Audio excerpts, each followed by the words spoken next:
শেখ হাসিনা চলে গেছে, কিন্তু একটা ফাঁদ পাইতে গেছে। সেই ফাঁদে অলরেডি বিএনপি কট খাওয়া শুরু করছে। আর আগামী নির্বাচন পর্যন্ত এভাবে কট খাইলে ক্ষমতায় যাওয়ার জন্য বিএনপির পথে অনেকগুলা বাধা, নতুন শক্তি কিন্তু আসছে। তবে এটা কন্টিনিউ হইলে আপনার বিএনপির আর ক্ষমতায় যাওয়া লাগবে না, বিএনপির জন্য দুর্দিন আসবে। শেখ হাসিনা সরকার অনেক উন্নয়ন করছেন বাংলাদেশে, এটা অস্বীকারের সুযোগ নাই। চুরিও করছেন, বাটপাড়িও হয়েছে, উন্নয়নও হয়েছে। এর মধ্যে প্রধান যে সেক্টরটাকে ডেভেলপ করছেন এটা হচ্ছে মিডিয়া খাত, মানে সোশ্যাল মিডিয়া প্রযুক্তি, ইন্টারনেট, সেলফোন। আপনি যদি ধরেন 5ই আগস্ট এই সরকার পতনের পেছনে সবচেয়ে বড় ভূমিকা রেখেছিল এই ফেসবুক, ইউটিউব। কারণ যেখানে যা হয়েছে মানুষ মোবাইলে ভিডিও ধারণ করছে, ফেসবুকে ছাইরা দিছে, আমরা দেখা যার যার জায়গা থেকে প্রতিবাদ করছি, কেউ রাজপথে নেমে গেছে। এটা নিয়ে ঘটনা শুরু হয়ে সরকার পতন। এখন এই যে শেখ হাসিনার রেখে যাওয়া ডিজিটাল প্রযুক্তি, 17 বছর আওয়ামী লীগ ক্ষমতা থাকায় বিএনপির অনেকাংশে দুধের ধোয়া তুলসী পাতা মনে হইতো পাবলিকের কাছে। বাট এখন যখন আওয়ামী লীগ নাই, সেই মাঝে গণহারে গোল দেওয়া শুরু করছে বিএনপি।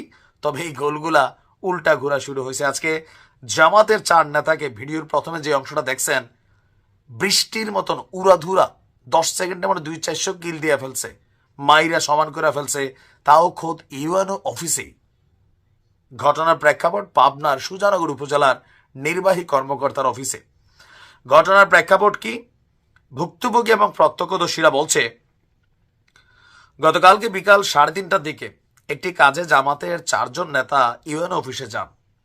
ইউএনও ব্যস্ত থাকায় তারা অফিসে অপেক্ষা করতে থাকেন। এ সময় উপজেলা বিএনপির সাবেক যুব এবং ক্রীড়া সম্পাদক মজিবুর রহমানের নেতৃত্বে বিএনপির নেতাকর্মীরা ইউএনওর কাছে যান। এখন ইউএনও অবৈধ বালু উত্তোলন বন্ধ করে দিয়েছিলেন। তো বিএনপির নেতারা গিয়া তারা বলতেছে যে বালু উত্তোলন কেন বন্ধ করা হয়েছে তা ইউএনওর কাছে জানতে চান। এবং ইউএনও রুমে আগে থেকে বসে থাকা জামাত নেতাদের দেখে মুহূর্তে তেলে বেগুনে জ্বলে ওঠেন বিএনপির নেতারা। তারা বলে যে এরা কেন এখানে ঘন্টার পর ঘন্টা বসে থাকে।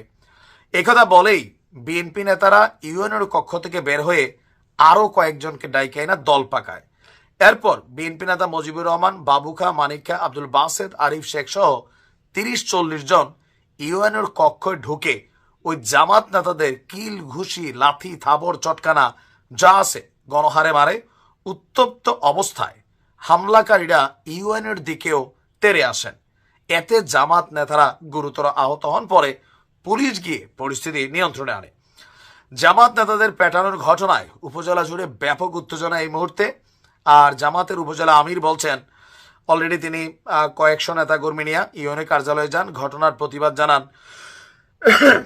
সুজানগর জেলা আমির যিনি আছেন তিনি বলছেন যে সুজানগরে বালু উত্তোলন বন্ধ করায় বিএনপির এসব ক্যাডাররা ইউএনওকে মারধর এবং তোলে আনার জন্য গিয়েছিলেন। এ সময় জামাত নেতারা বাধা দিলে তাদের 4 জনকে সেখানে বিএনপির নেতারা বেধড়ক পেটান। ইউএনওকেও কয়েক দফা মারতে গেলে জামাতের নেতারা ঠেকিয়ে দেন। তার অভিযোগ 5ই আগস্টের পর এই সকল নেতারা সন্ত্রাসী, চাঁদাবাজির গডফাদার হয়েছে। অবৈধ বালু উত্তোলন, মাদক কারবারি, চুরি, ডাকাতি, অপহরণ, ধর্ষণ সবকিছুতেই অপকর্ম বেড়ালেও এদের বিরুদ্ধে প্রশাসন ব্যবস্থা নিচ্ছে না।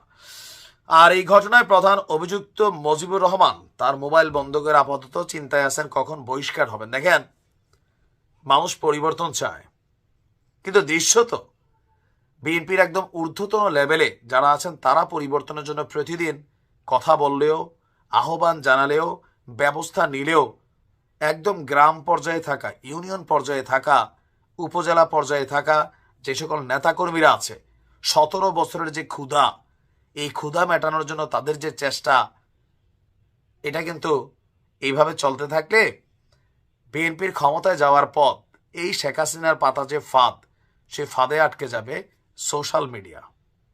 মুহূর্তেই আপনি ভাইরাল হয়ে যাবেন, দলের বদনাম হবে, মানুষ চিন্তা করবে আগেই তো ভালো ছিলাম। অথবা দুইজনেই মুদ্রার এই পিঠ ওই পিঠ, নতুন কিছু চাই।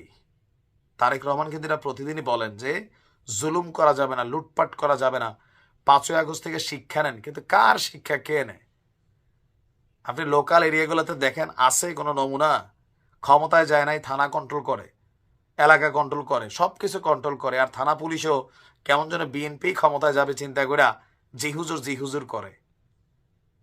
বাট এটা ব্যাড একটা ইফেক্ট নিয়ে আসবে। শেখ হাসিনা চলে গেছেন, পাতা ফাঁদ কিন্তু রেখা গেছেন, যেটাতে তিনিই গলায় দড়ি পড়ছিলেন, বিএনপিও পড়বে, মনে রাখেন। ভালো থাকুন।